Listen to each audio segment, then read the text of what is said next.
ये घटना उत्तर प्रदेश के एक छोटे से गांव चूहे की है। यहाँ की एसडीएम मैडम अपनी बहन की शादी में जा रही थी, लेकिन न तो सरकारी गाड़ी थी, न कोई सिक्योरिटी। उन्होंने किसी तामझाम की जरूरत नहीं समझी। बस साधारण साड़ी पहनी, अपनी स्कूटी उठाई। रास्ते पर एसडीएम निधि शर्मा अपनी स्कूटी चलाती हुई जा रही थी। उनकी आंखों में खुशी की चमक थी। आज उनकी छोटी बहन की शादी थी और वह सारे इंतजाम पूरे करके घर लौट रही थी। लेकिन उन्हें इस बात का अंदाजा भी नहीं था कि कुछ ही देर में उनकी जिंदगी का सबसे बड़ा इम्तिहान सामने आने वाला है। सड़क के किनारे एक पुरानी जीप खड़ी थी। उसमें दो पुलिस वाले बैठे थे। उनके साथ बैठा था दारोगा सूरज सिंह, इलाके का सबसे भ्रष्ट पुलिस अफसर। सूरज सिंह ने कानून को अपनी जेब में रखने का आदी था। पैसे और ताकत के नशे में चूर, उसे लगता था कि उसकी मर्जी के बिना इस शहर में पत्ता भी नहीं हिल सकता। दारोगा ने सिगरेट का एक लंबा कश लिया और फिर धुएं के छल्ले बनाते हुए सड़क पर निगाह डाली। तभी उसने एसडीएम निधि शर्मा को आते हुए देखा। उसकी आंखों में एक अजीब सी चमक आ गई। इतनी रात को अकेली महिला, उसने बुदबुदाया। फिर अपने साथी पुलिस वाले को इशारा किया। रात का शिकारी। जैसे ही एसडीएम निधि जीप के पास से गुजरी, दारोगा ने हाथ दिखाकर उन्हें रोक दिया। निधि ने स्कूटी धीरे से रोकी, हेलमेट उतारा और सवालिया निगाहों से दारोगा की तरफ देखा। क्या बात है? क्यों रोका मुझे? निधि की आवाज सख्त थी। दारोगा ने मुस्कुराते हुए जवाब दिया, इतनी रात को अकेली, यह तो सुरक्षित नहीं है मैडम।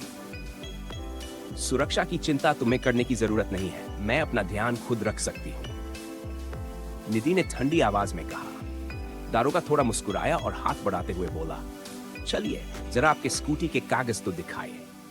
बिना किसी झिझक के निधि ने अपने बैग से कागज निकाले और दारोगा को थमा दिए। दारोगा ने कागज गौर से देखे, फिर मुस्कुराते हुए उन्हें मोड़कर वापस किया। कागज तो सही है मैडम, लेकिन इतनी रात को जाने देना इतना आसान नहीं है। कुछ चाय पानी का इंतजाम करना पड़ेगा, उसने व्यंग्य से कहा।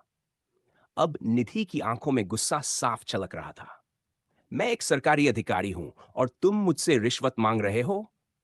उनकी आवाज अब और ज्यादा सख्त हो चुकी थी। दारोगा के चेहरे से हंसी गायब हो गई। उसने कागजों को कसकर पकड़ लिया और गुस्से में बोला, अरे मैडम, कानून सिर्फ कागजों पर चलता है, असली ताकत यही है। फिर सीधे दारोगा की आंखों में देखती है जैसे तूफान आने वाला हो। दारोगा हंसता है जैसे उसे फर्क ही न पड़ा हो, लेकिन अंदर से वह भी डर चुका है। यहां जंगल का कानून चलता है मैडम, और जंगल में राजा मैं हूं। एसडीएम मैडम 2 कदम पीछे हटती है, फिर धीरे धीरे अपना फोन निकालती है। दारोगा की हंसी अब रुक जाती है। अब ये जंगल बचेगा नहीं, तुमने गलत इंसान से पंगा ले लिया। कैमरा जूम, फोन की स्क्रीन पर नंबर डायल होते हैं। उधर से डिग साहब की आवाज आती है। हाँ मैडम, बताइए। एक दारोगा ने मुझे थप्पड़ मारा और रिश्वत मांग रहा था। मुझे अब एक्शन चाहिए।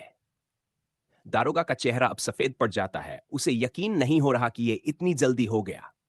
अब जंगल का राजा कौन? दारोगा की घबराहट अब साफ दिख रही है।